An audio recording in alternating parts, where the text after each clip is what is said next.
Além da Vida, um encontro semanal com a doutrina dos espíritos, codificada pelo ilustre pensador francês Allan Kardec. Um momento de meditação, um momento de reflexão, um momento de luz. Além da Vida, uma mensagem de esperança para um novo amanhecer. Todos os domingos, às 8h30 da manhã, aqui, na Rádio Londrina.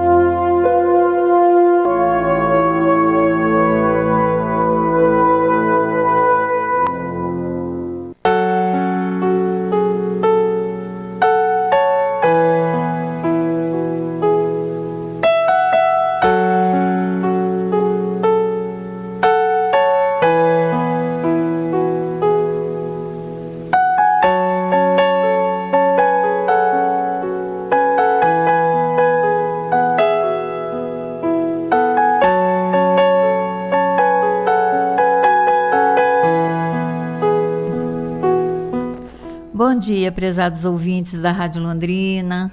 Mais uma manhã de estudo. Hoje eu estou aqui com o Antônio, né? Meu parceiro de estudo, parceiro de programa. Bom dia, Antônio. Bom dia, Cacá. Bom dia, prezados ouvintes. Que nós tenhamos uma manhã de bastante aprendizado, rogando sempre as bênçãos, né? E a intuição, né? da espiritualidade amiga para o texto de hoje. E que a gente possa fazer um bom estudo, né, Antônio? Isso mesmo, sempre buscando o equilíbrio nas nossas emoções e o contato com a divindade. Nós vamos desejar também um bom dia aos nossos queridos ouvintes, a todos, ao nosso querido Miguel, que não está presente, e aos nossos amigos lá do Centro Espírita Allan Kardec de Cambé, que patrocina o nosso trabalho aqui, é o patrocínio espiritual do nosso trabalho. Daqui a pouco eles vão estar começando os trabalhos na casa lá em Cambé, na Rua Pará, e nós desejamos a eles um bom trabalho e a todos um bom domingo, para que nós possamos nos envolver com esses ensinamentos, sempre à luz da doutrina espírita, os ensinamentos do Cristo redivivo para nós nesta manhã. Como primeiro momento, né, que a gente sempre começa, nós vamos ouvir então o Momento Espírita, que traz como tema hoje uma raça e muitas cores. Vamos ouvir, depois a gente comenta.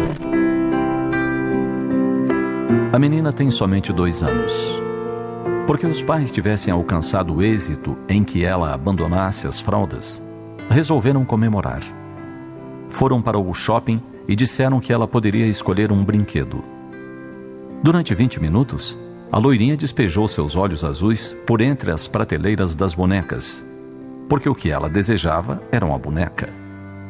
E embora tenha passado mais de uma vez olhando cada uma delas, a retornou para a primeira que vira e gostara. Era uma boneca negra, de jaleco branco e um estetoscópio pendurado ao pescoço. Feliz com seu presente, Sofia foi para o caixa. A operadora lhe perguntou de imediato se ela estava indo para uma festa de aniversário. Ante a negativa da pequena, no entanto, afirmou como quem tem certeza: então você escolheu esta boneca para uma amiga. Porque a pequena parecesse não entender o porquê da indagação e da afirmativa, a mãe se adiantou e explicou se tratar de um presente para a própria menina. A mulher ficou perplexa. Olhou para Sofia e, não satisfeita com tudo que dissera e as explicações que recebera, indagou se ela tinha certeza de sua escolha. Sim, por favor, disse a garota. Mas ela não se parece com você? Continuou a operadora de caixa.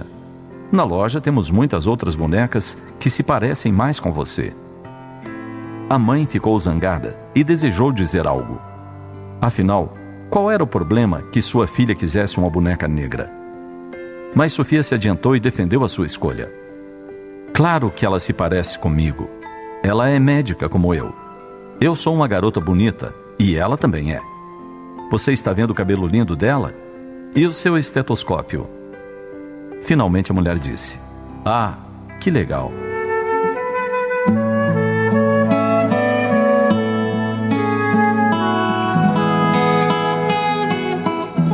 ocorrido numa loja de brinquedos no estado americano da Carolina do Sul, nos propõe uma reflexão sobre nossos atos com relação à igualdade racial e os padrões da sociedade. Também nos diz que muitas vezes quem estabelece o preconceito para as crianças são os adultos. Conforme afirmou a mãe de Sofia, esta experiência confirmou a crença de que não nascemos com a ideia de que cor da pele é algo importante. Existem várias cores de pele, diferentes tipos de cabelo, de olhos. Todos os tons são lindos. O que importa de verdade é a essência da pessoa, o que ela representa no mundo em termos de dignidade, de cidadania, de hombridade. Grande lição nos ministrou Albert Einstein ao preencher o formulário de imigração nos Estados Unidos no item raça. Ele simplesmente escreveu: humana. Somos seres humanos. Quando nos revestiremos de humanidade, deixando de criar separações pela simples cor da pele? Quando olharemos uns para os outros com olhos de ver, com olhos de respeito e consideração? Por que estabelecemos tantas separações se somos todos filhos do mesmo Pai? Vivemos no mesmo grande lar chamado Terra. Será que não podemos pensar que Deus nos permite as diversas cores da pele simplesmente para que elas deem um tom especial para a vida, tornando-a mais bela? Pensemos nisso.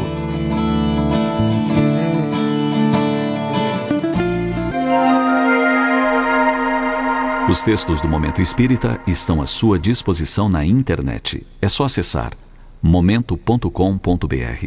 Mais informações, ligue 41 3223 6174, Curitiba, Paraná.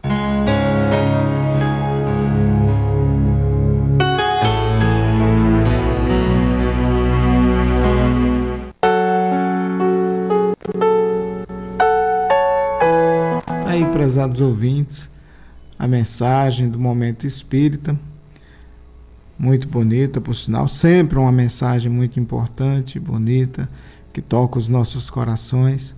Se você quiser ter a oportunidade de rever, ouvir e até mesmo encontrar a mensagem por escrito, você vai e acessa o site do momentoespírita.com e terá a oportunidade de fazer uma reflexão mais profunda sobre essa mensagem, da qual nós aqui imaginamos que cada um de nós deve realmente fazer nesse momento da vida, onde se fala tanto sobre isso, sobre raças, etnias, cor da pele, onde se fala tanto em minorias.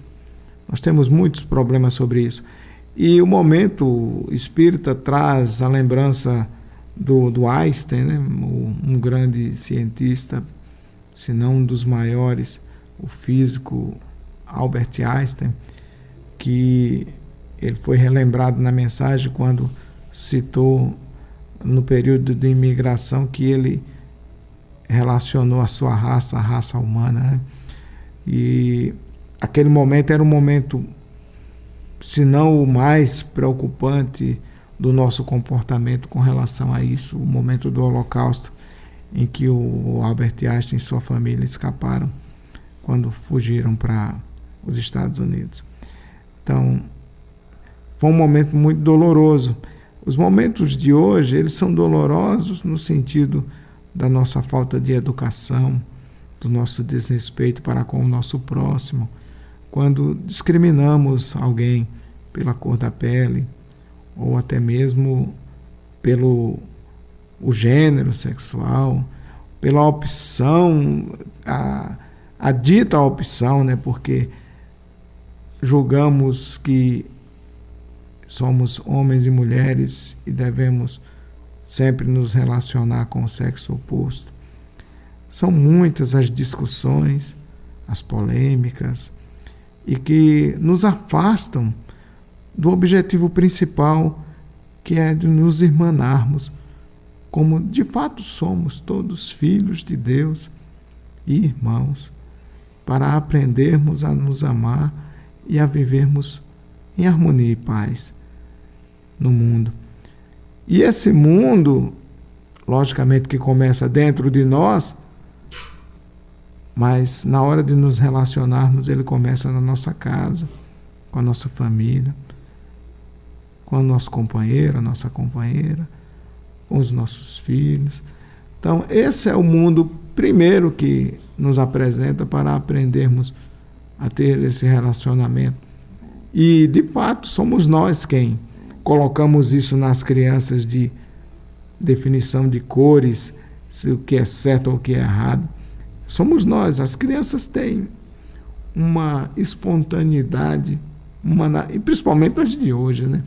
Essas crianças parecendo verdadeiros robozinhos.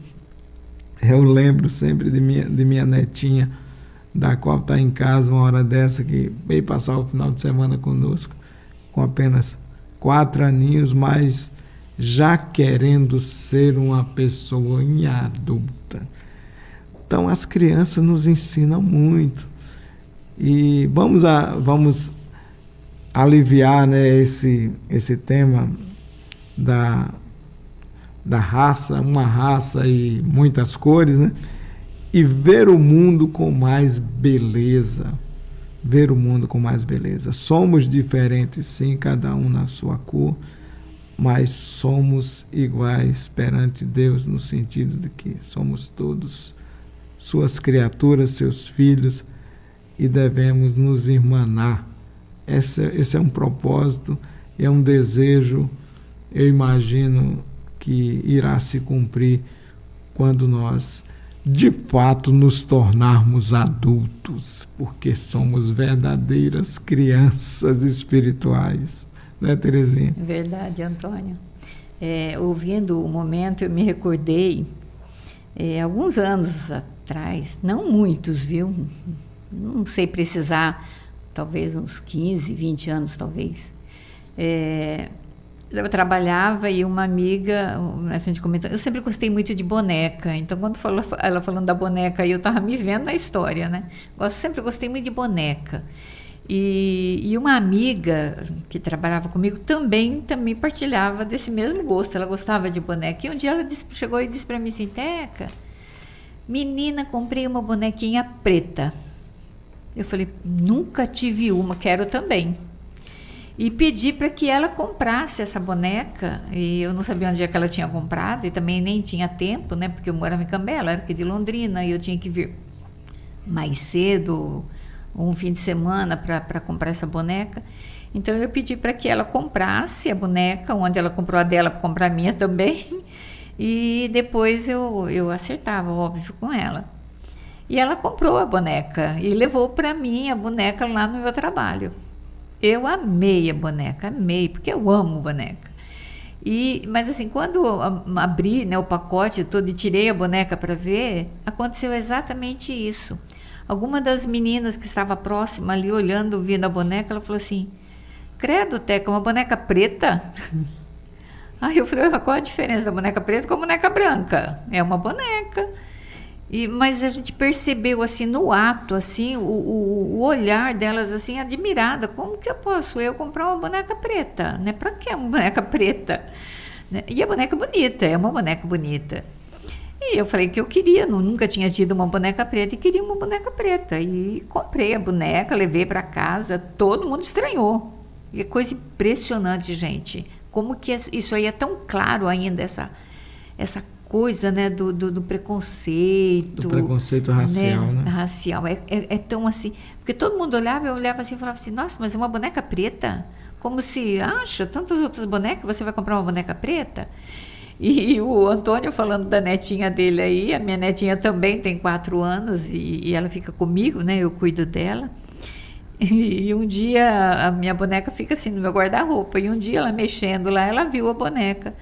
E aí ela olhou para mim e ela falou assim: vovó, eu posso brincar com a sua boneca marrom? Então toda vez que ela vai falar da boneca, ela fala assim: a boneca marrom. Eu falo: não, ela não é uma boneca marrom, ela é uma boneca preta. E exatamente é para ela tirar essa coisa, né, desse preconceito, porque é uma boneca como qualquer outra, né? a cor da boneca, isso daí não importa. O que importa é assim, a brincadeira, o quanto ela vai estar se comunicando, brincando com a boneca, não pela cor. E a gente tem que já começar, né, Antônio? Como o Antônio falou, isso daí é uma coisa que começa dentro da nossa casa. A gente já tem que começar a criar essas crianças, nossas crianças, né, olhando, fazendo com que ela olhe o outro, enxergue o próximo como um filho de Deus, como nós também somos. Não é a cor da pele que nos vai fazer com que ele seja diferente de nós, ou que a gente não possa se aproximar. Ontem eu estava vendo uma reportagem, mas foi por acaso, viu? Eu estava vendo, assim, procurando, por causa do tema de hoje e tudo, e de repente parou assim eu não sei se foi no Instagram ou no Facebook, mas tinha uma reportagem lá falando de um jogador de futebol. Ele é negro e eles estavam numa entrevista, participando de uma entrevista. Não sei também quando é que foi essa entrevista, se foi agora com a coisa da Copa do Mundo ou se é alguma entrevista já passada. Mas esse jogador, ele entra, quando ele entra, e deve ser um jogador importante, famoso. Eu que não conheço, eu também não sei de que time. Mas quando ele entrou, ele cumprimentou, né, as pessoas que estavam ali, jornalistas, ele cumprimentou todo mundo, cumprimentou os jogadores de outro time que estava tudo lá, mas ele não cumprimentou os jogadores da Argentina. Olha que coisa, ele não cumprimentou. E aí quem estava fazendo comentário desse assunto, do que estava acontecendo, ele disse assim: vocês sabem por que ele não cumprimentou os jogadores da Argentina? Exatamente por conta do racismo, porque os argentinos dizem que são extremamente racistas. E isso daí já está na cultura, na educação deles, essa coisa do racismo. Eu não sei, gente. Isso eu vi, eu li, e é por isso que muitas vezes em jogos, né, de futebol eles têm a mania de imitar macaco. Porque tem uma história toda atrás disso tudo, né? Mas até o comentarista falava lá assim, né? Vocês já perceberam que na Argentina não tem, ou quase não tem, jogador negro? Porque eles são extremamente preconceituosos em relação a isso. É muito triste, né? A gente vê assim, nós já no século XX, XXI, e ainda, né, conviver com essas coisas, né? Que é uma coisa já tão do passado, tanto que já foi, né? E tantos ensinamentos e tanta coisa que o Cristo veio nos trazer, né, Antônio, em relação a isso, né? De sermos todos irmãos, de viver a fraternidade, viver tudo isso, e ainda as pessoas estão presas ainda sobre a cor da pele, né? É muito triste quando a gente vê isso, né? É muita perca de tempo, né? Ficar ainda se debatendo sobre isso e sofrendo e fazendo os outros sofrerem, né? Realmente a nossa evolução, ela foi muito de fora, né? A gente vê muita coisa evoluindo, muita tecnologia, muita coisa importante, mas nós, dentro de nós, o mundo ainda continua muito primitivo, ainda somos muito sectários, ainda somos muito extremistas, e precisamos aprender a ser fraternos. E não é para ontem não, gente, é para agora. Vamos aprender essa fraternidade, respeitar o outro, acolher. Vamos ser empáticos, essa palavra nova agora, tão utilizada, empatia. Vamos fazer ao outro aquilo que queremos que o outro nos faça. Essa lei áurea que o Cristo nos ensinou lá no Sermão do Monte. Vamos aprender isso, amar ao próximo como a si mesmo. Uma palavra muito falada, mas pouco exemplificada, mas pouco feita, né? Vivida. Vivida, é verdade, porque hoje a empatia, a gente fala tanto empatia, mas a gente vê assim que ainda há muita desempatia. O inverso. O inverso. Mas vamos lá, né, gente? Como nós estamos fazendo no terceiro domingo, né, a gente faz o estudo do livro Vida e Atos dos Apóstolos, e já faz um bom tempo que nós estamos estudando esse livro, viu? Como é uma vez por mês, né, se justifica, né, fazer bastante tempo que nós estamos estudando. E cada vez que a gente está estudando, a gente está se aprofundando mais, os temas estão assim bem complexos, bem complexos, né? E faz a gente ter que, olha, queimar fosfato, pesquisar, porque é bem assim mesmo. E o medo também, às vezes a gente não extrapolar e sair por outras linhas que a gente não atingirmos o objetivo desse trabalho, que é realmente de nos unir, né? Nos unir, lógico, não fazer divisão. Refletir na união. Sim, nunca a divisão. E o tema que nós vamos estudar hoje do livro é Demétrio e a Diana dos Efésios. O Antônio vai ler para nós e aí a gente faz os comentários. Nós vamos fazer a leitura justamente do capítulo 19 do livro de Atos dos Apóstolos, a parte que você também encontra na Bíblia, né? E os versículos foram desde do versículo... Aqui a parte, me parece que... Ele vai desde o 23, ele começa no 23 e vai até o 41. Desde o 23 até o 41. Nós vamos ler a primeira parte aqui.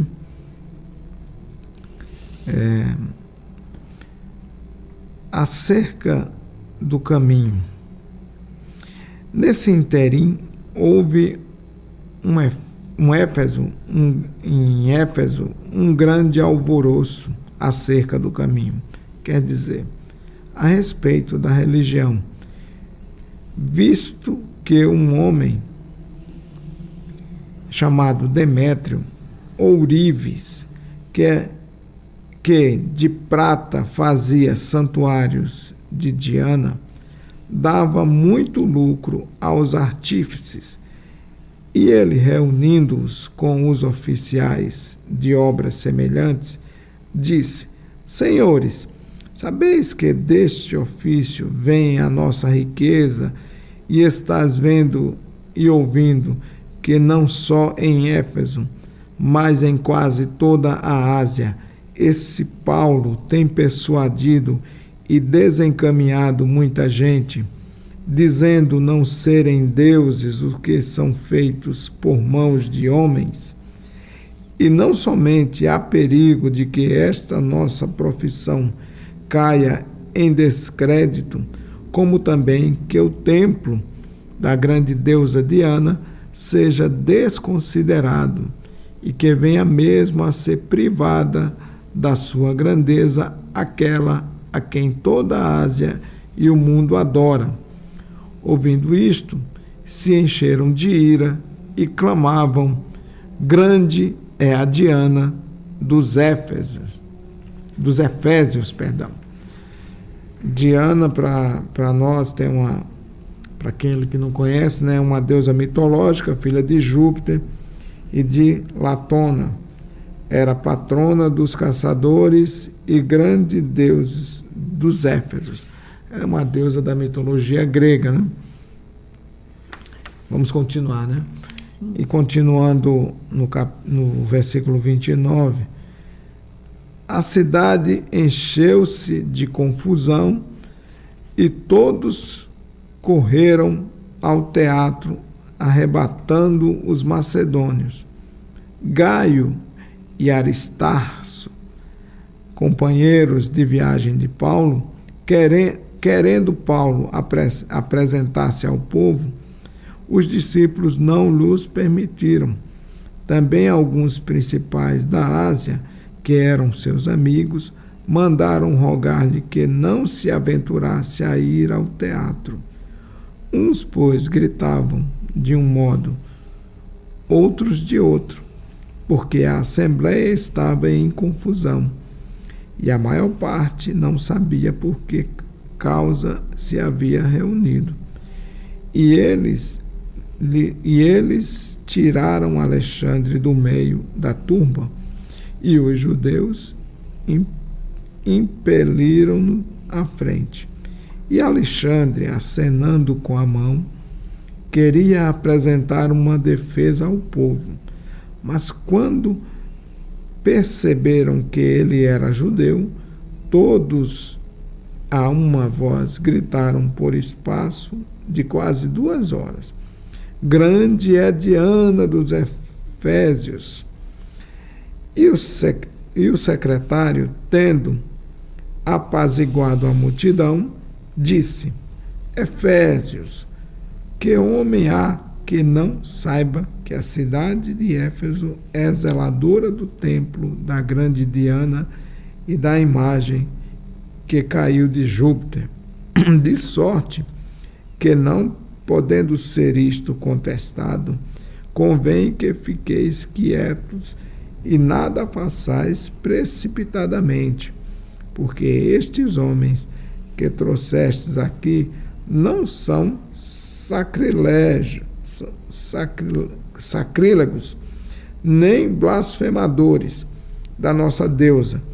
Se, pois, Demétrio e os artífices que estão com ele têm alguma queixa contra alguém, os tribunais estão abertos e há procônsules. Acusem-se uns aos outros, mas se alguma coisa requereis, será resolvida em assembleia regular, porque nos arriscamos a ser acusados pela sedição de hoje, não havendo motivo algum que nos permita justificar este ajustamento. Dito isto, despediu a assembleia. Essa passagem, voltando na semana anterior, que nós falamos sobre o exorcista, né, os filhos de Seba, né? Já se desconfiava que não ia dar certo para Paulo fazer a sua interação e divulgação do novo ensinamento aprendido através dos apóstolos do Cristo, que viria a ser no futuro os evangelhos do Cristo, os evangelhos de Jesus. Se dizia que ia ser muito difícil por causa desses motins que se fazia e desses problemas que se criavam. E foi aonde se enganou, porque Paulo ficou 2 anos em Éfeso, onde ele discursou lá de Tirano, né, naquele teatro lá, como é que nós chamávamos tem um nome que a gente usou, que usou Tirano, né, que era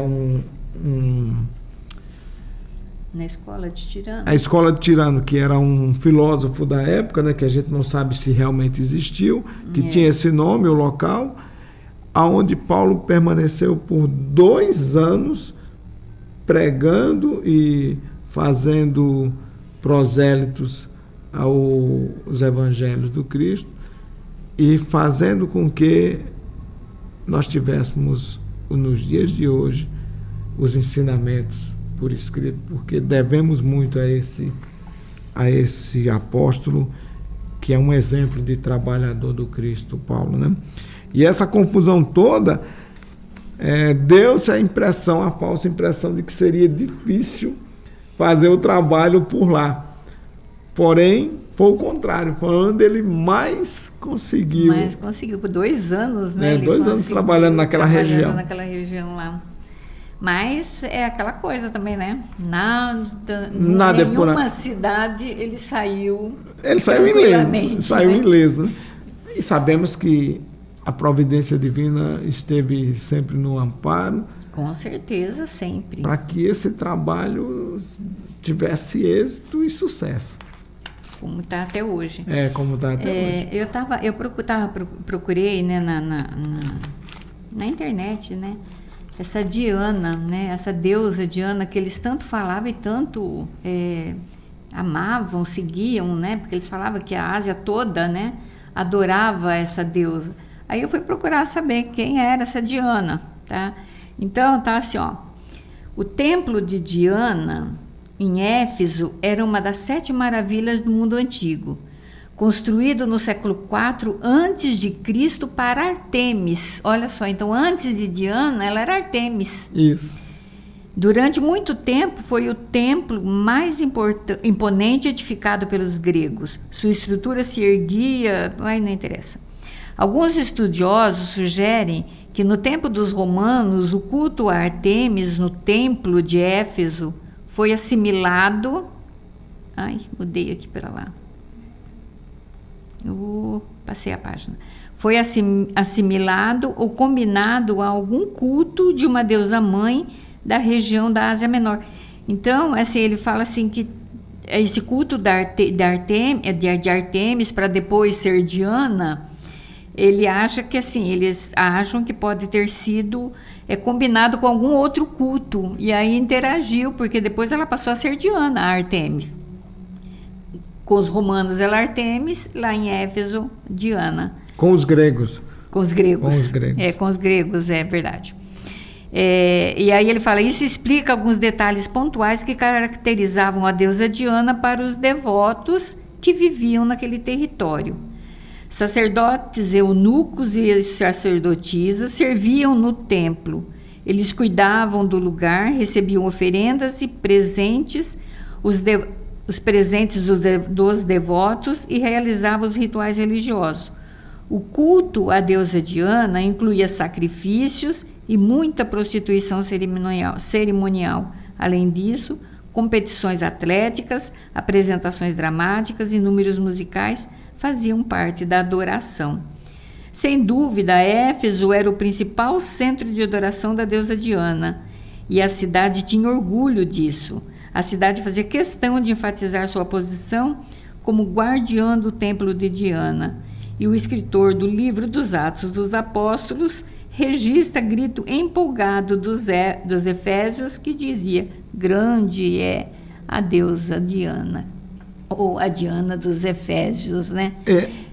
Eu me lembro, voltando a esse motim, eu me lembro de uma passagem semelhante, quando se gritaram na prisão do Cristo, se era Barrabás ou Jesus.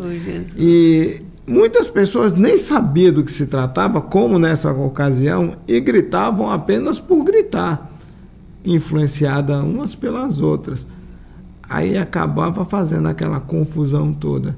É impressionante como nós, até hoje, somos assim, né? Se alguém puxa um grito, outros vão e seguem. Seguindo. Isso é comum, isso hoje, já que nós estamos num período hoje, finalizando uma Copa do Mundo, falando de futebol, como você lembrou, isso é visto com as torcidas de futebol. Como era algo, no passado não tínhamos o futebol e hoje nós temos, faz com que mostre que temos um comportamento ainda semelhante nos dias de hoje como tínhamos no passado. E isso, trazendo para as questões religiosas, é justamente o nosso debate hoje é sobre fazer essa junção. O que, Antônio, o que nos lembra também, né, já que voltou lá atrás, vamos voltar mais um pouquinho. Quando ele está falando aqui que eles vendiam, né, imagens da deusa Diana para... Era o comércio. Era o comércio, né? Eles faziam as imagenzinhas, as estatuazinhas, e eles vendiam isso imagens daí, do templo, tudo de prata. De prata, e aí vendia. Era o lucro, era a vida deles, eles viviam em função disso. E eles adoravam essa deusa. E isso nos remete lá a Moisés, né? Quanto do bezerro de ouro, né?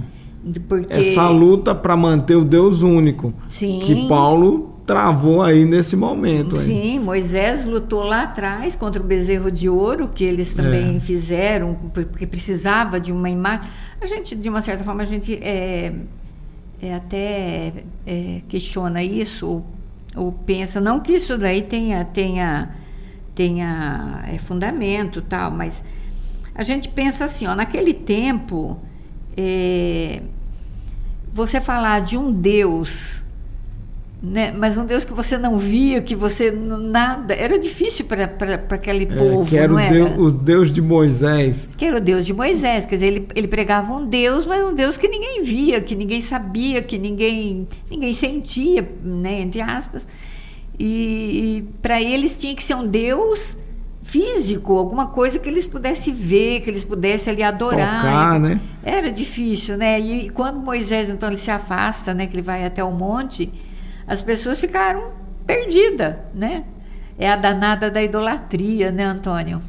A gente fala, né? Até quando nós chegamos aqui, o Antônio estava comentando sobre isso, e a gente tem que sempre tomar muito cuidado com isso, né? A gente fica idolatrando, às vezes...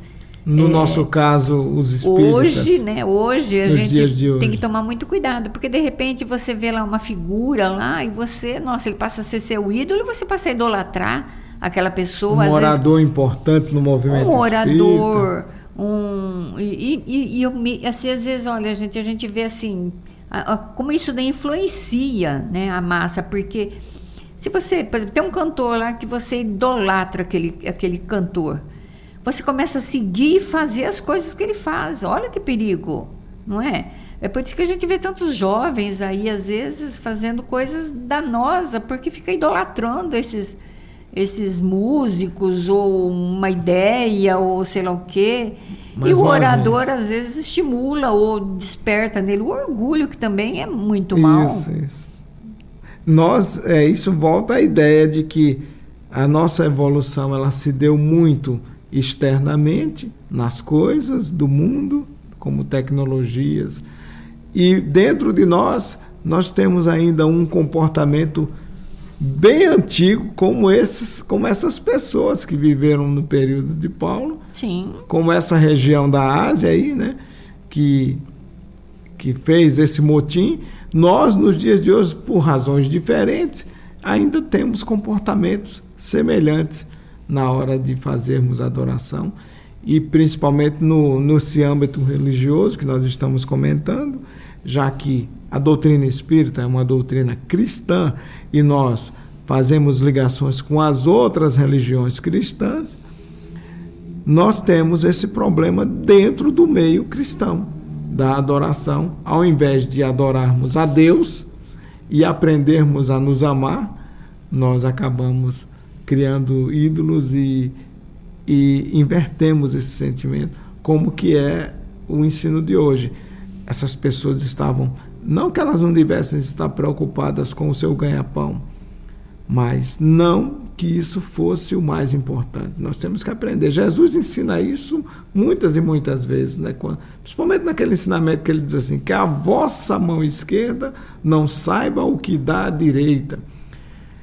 E por que ele dizia isso? Para que nós não façamos da nossa religião motivos de interesses outros que não seja o de aprender a nos amar. Amar a Deus sobre todas as coisas e amar ao próximo como a si mesmo. Por isso que ele se ateu a isso, né? E dizer que toda a lei e os profetas estavam contidos nesses dois mandamentos. Nós deveríamos nos preocupar. E essa é a grande dificuldade nossa até os dias de hoje. E é essa leitura que Caibar traz nesse livro, ele traz a lembrança dessa passagem de Atos, e ele faz esse confronto para que nós nos atentemos a isso, nós os espíritas, e tenhamos muito cuidado com a idolatria, com a adoração externa, principalmente nós, que somos os espíritas que valorizamos tanto e já aprendemos tanto sobre esse mundo espiritual. Pois é, aí, vamos lá. Pesquisando também, né? A gente foi lá lá no seu Google, né? E procuramos lá o que era a idolatria, né? O que é essa idolatria? E aí lá diz assim, a idolatria é o culto, adoração ou devoção a qualquer coisa ou ser que ocupe o lugar de Deus. Olha só, é isso que o Antônio estava falando lá. Muitas vezes você fica preso a outras coisas quando você deveria adorar a Deus e não coisas, objetos ou outras pessoas, né?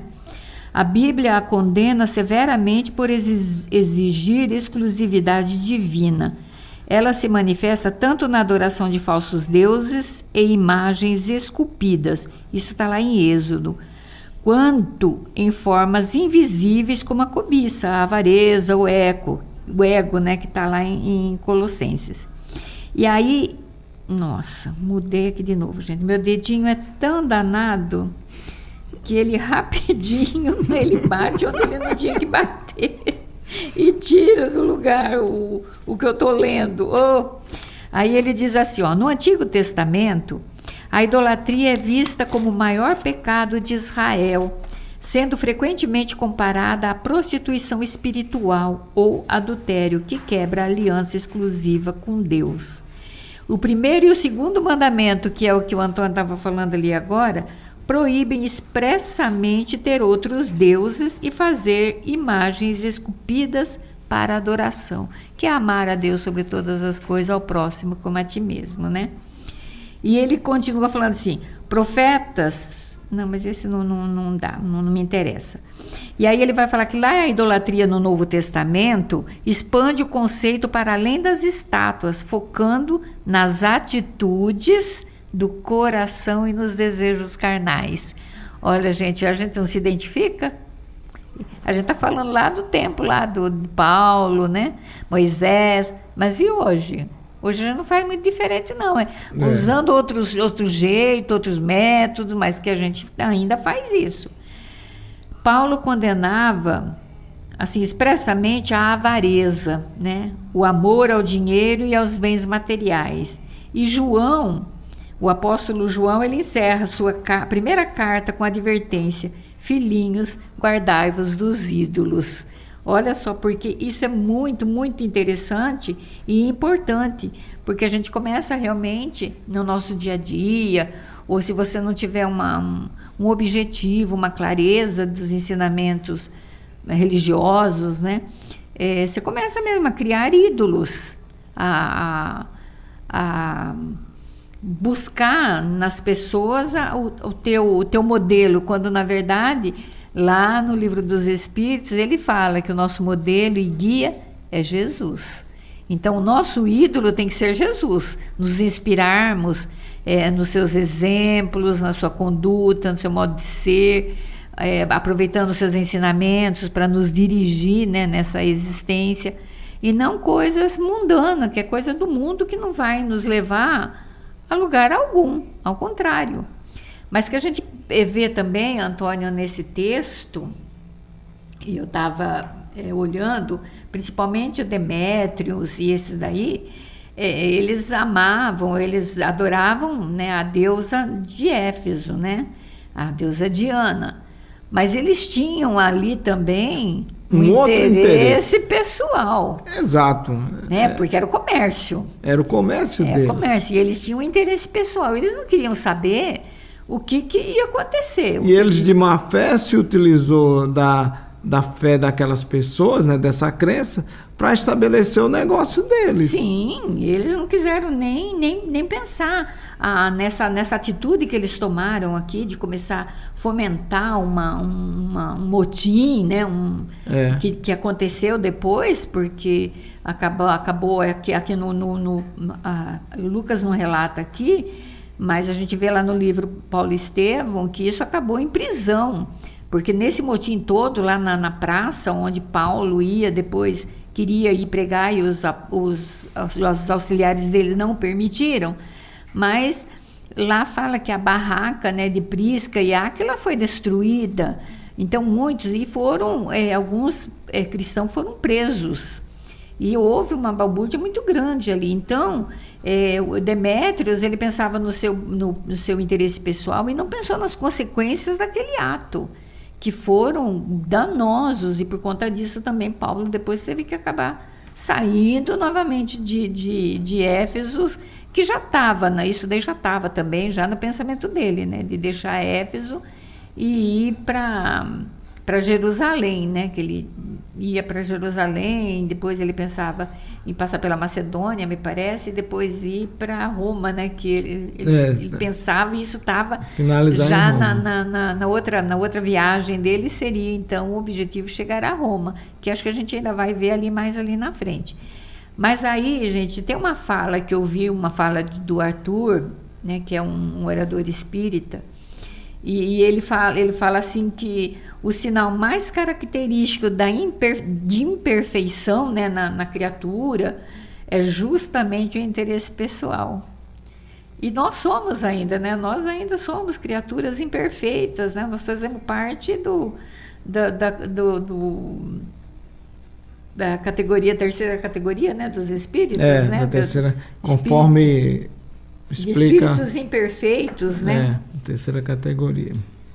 Lá no livro O que é o Espiritismo, no segundo diálogo, quando ele tem o diálogo lá com o cético, lá quando vai falar sobre o maravilhoso e o sobrenatural, tem uma fala lá bastante interessante que vai de acordo com o texto que nós estamos estudando, né, dessa coisa da idolatria, do paganismo, né, porque eles eram uns pagãos, tudo, e diz assim, ó, o sobrenatural se esvai à luz da ciência, da filosofia e do raciocínio, assim como os deuses do paganismo desapareceram à luz do cristianismo, desapareceram, né? Então, é bem isso mesmo, a partir do momento que o cristianismo foi tomando uma proporção maior, né, o evangelho do Cristo já foi mais conhecido, essa coisa do paganismo, da idolatria já foi diminuindo, né? Ela teve uma queda.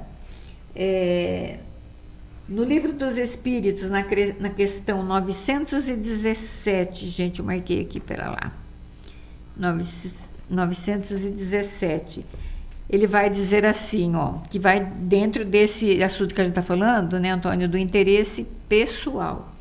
Ele vai dizer assim, qual é o meio de destruir o egoísmo? Porque quando falo em interesse pessoal, eu estou sendo o quê? Egoísta. Eu estou pensando em mim mesmo, eu estou pensando só no meu benefício e não no outro. E aí nessa questão ele vai dizer qual é o meio de destruir o egoísmo? E aí os espíritos vão responder, de todas as imperfeições humanas, a mais difícil de desenraizar-se é o egoísmo, porque ele se prende à influência da matéria, da qual o homem, ainda muito próximo da sua origem, não pode se libertar. E essa influência concorre para o sustentar suas leis, sua organização social, sua educação. E Kardec vai fazer um comentário depois dessa resposta dos espíritos, dizendo que a cura para o egoísmo, ele diz assim, a cura poderá ser demorada, porque as causas são numerosas, né? O materialismo ainda a gente sabe que ele ainda impera por aqui, né? Mas não é impossível. A isso não se chegará de resto senão tomando o mal em sua raiz, quer dizer, pela educação. Kardec ele ia lá no ponto, né? Exato. Né? Não essa educação que tende a fazer homens instruídos, mas a que tende a fazer homens de bem. A educação, se bem entendida, é a chave do progresso moral. Olha só, gente. E é isso que a gente tem que estar pregando para os nossos filhos, para os nossos netos, né? É essa educação, educação moral, né? Para que esses vícios, né, como egoísmo, orgulho, vaidade e daí por diante, não passa a ser assim não seja assim tão visível, né? Porque numa encarnação a gente não consegue, porque isso daí são vícios do espírito, e às vezes tá lá muito arrancado ainda no espírito, mas que a gente pode já começar a amenizar, ter essa oportunidade dessa encarnação para começar a amenizar isso nas nossas crianças, nossos filhos, despertando neles virtudes, né? Para que as virtudes sejam maior que os vícios que eles trazem de outras encarnações, né, Antônio? De outras vivências, né? Exato. Eu gostaria de aproveitar esse momento para deixar claro, para se algumas pessoas ainda não sabem, que a doutrina espírita, ela não trabalha com a interpretação das páginas do Evangelho, já que nós citamos aqui o livro de Atos que está na Bíblia, né? Com a mesma técnica de que as outras religiões cristãs, quando se utiliza da teologia. Na visão espírita, nós sempre prezamos pelo raciocínio lógico e a intenção moral do Cristo. Nossa interpretação, ela é baseada no ensinamento moral de Jesus. E aí nós vamos lembrar, como foi citado aqui o Livro dos Espíritos, na primeira questão de O Livro dos Espíritos, a primeira questão feita, a primeira pergunta é: o que é Deus? E a resposta, ela é uma resposta que ela nos fascina. Deus, a inteligência máxima, suprema e causa primária. Deus é a causa primária de todas as coisas. Então, todas as coisas que nós estamos vendo, nós temos que ver Deus. Tudo nós temos que ver Deus. Por isso, não é à toa o ensinamento do primeiro mandamento de Jesus, que parece, às vezes, tão simples e dito tantas vezes que as pessoas dizem, mas ela vem ele novamente dizendo amar a Deus sobre todas as coisas e amar ao próximo como a si mesmo, que não é apenas palavras, mas deve ser compreendido. Em tudo que nós vamos ver tem Deus. Nas coisas materiais, nas coisas espirituais, em tudo Deus está presente. E quando nós pensarmos assim, nós vamos evitar que o nosso egoísmo predomine e a nossa religião seja a religião do interesse. E que quando coisas novas aparecem, como no período que o nosso querido Kai Bachútil trouxe essa exegese, esse estudo sobre o livro Atos dos Apóstolos, nesse momento que ele faz essas comparações, como Paulo trazia algo novo para aquele povo, o povo judeu e o povo asiático, esse povo daquela região, os gentios, o povo pagão, que não estavam ainda preparados para essa comunhão com o Deus único. Então ele traz esse ensinamento, era algo novo, então vai dar de frente justamente com os interesses de muitos, de quem está no poder. Então a religião do interesse é justamente algo combatido por Jesus. E ele combate isso em nós, dentro de nós. Ele não combateu isso nos líderes. Ele combate isso dentro de nós, para que nós façamos o trabalho íntimo, que a vossa mão esquerda não saiba o que dá à direita.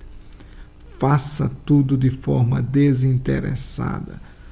Ame desinteressadamente. Auxilie de forma desinteressada. Faça a caridade desinteressada. Isso é o que nós precisamos aprender. Aprender a ter a nossa religião sem ter o interesse próprio. E essa luta é a luta íntima de combater em nós o próprio egoísmo. As duas chagas da humanidade, o egoísmo e o orgulho, que devemos combater exaustivamente em nós, buscando essa evolução interior e melhorarmos, porque o nascedouro de todos os nossos problemas, inclusive das guerras que nós temos até hoje, eles são oriundos do nosso egoísmo. Isso é verdade, Antônio.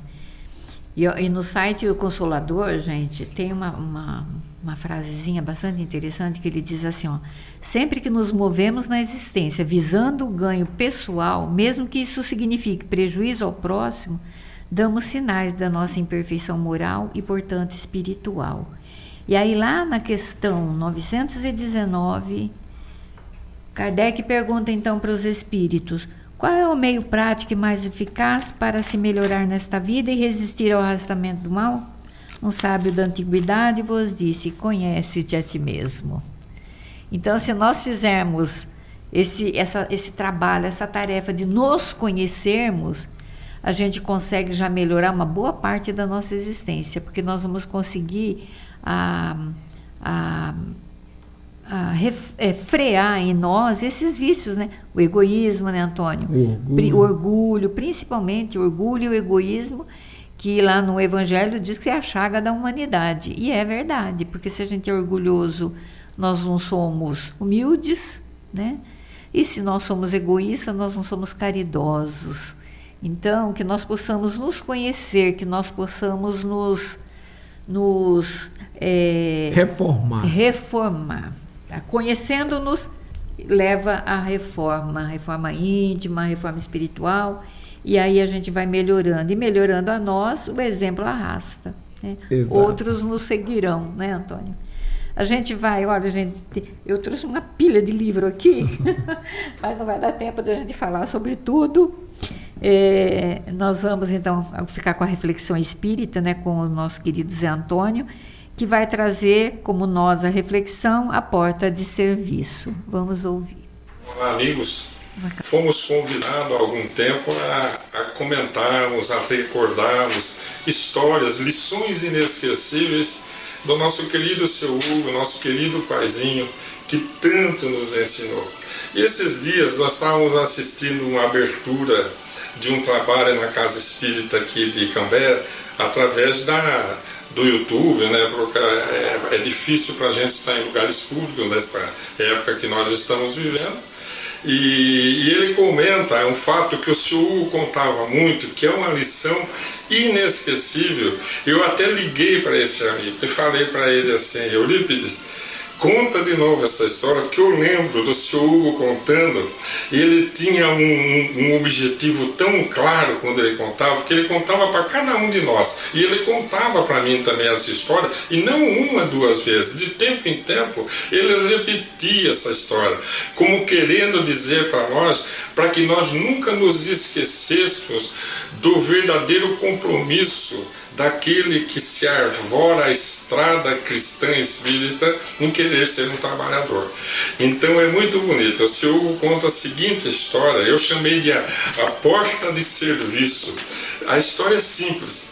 Ele diz assim: uma vez um médium, um espírito, mas imagine que o senhor Hugo esteja sentado aqui diante de você, porque ele fazia assim, ó, escute, uma vez um médium foi chamado pelo telefone por uma senhora da sociedade que morava num prédio bem no centro lá da capital, e ligou para ele dizendo que a mãezinha dela estava passando muito mal.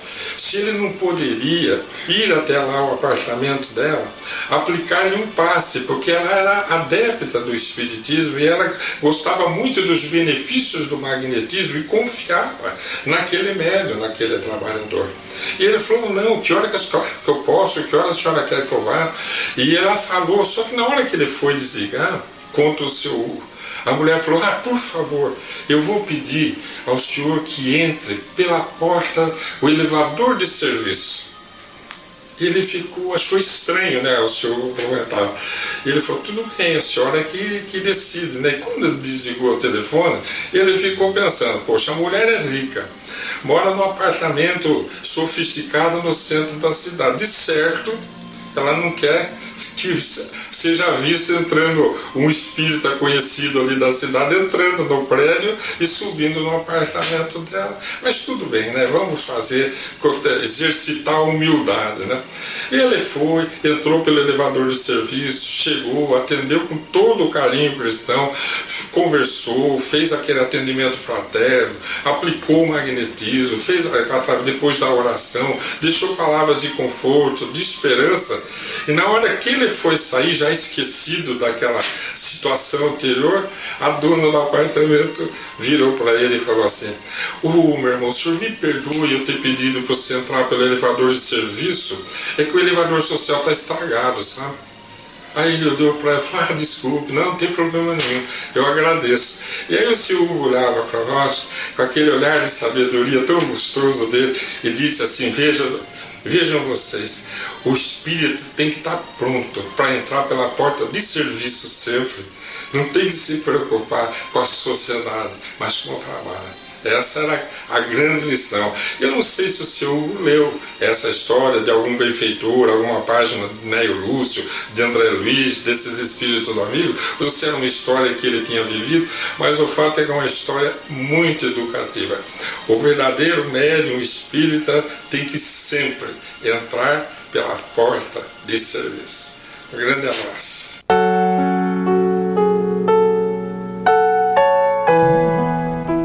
Tá aí, gente, nosso programa chegou ao final. Quem quiser rever, né, as mensagens, é só procurar lá na internet que vocês vão achar, no momento.com. E também tem o Centro Espírita Meimei, né, onde você pode achar também as reflexões espíritas. O Miguel sempre passa aqui, né, o site ou alguma coisa lá do Meimei. Eu assim de cabeça eu não sei, mas eu sei que vocês entram lá, vocês acham lá no Centro Espírita Meimei. Mas que vocês tenham um bom domingo e uma semana repleta de paz. E esse nosso programa também será gravado no YouTube, e na página do Centro Espírita Allan Kardec de Cambé. Lá no YouTube você vai encontrar o nosso programa gravado, não só o nosso, mas também dos nossos colegas. Bom domingo a todos, que Deus nos abençoe. Além da vida, um encontro semanal com a doutrina dos espíritos, codificada pelo ilustre pensador francês Allan Kardec. Um momento de meditação, um momento de reflexão, um momento de luz. Além da vida, uma mensagem de esperança para um novo amanhecer. Todos os domingos, às 8h30 da manhã, aqui, na Rádio Londrina.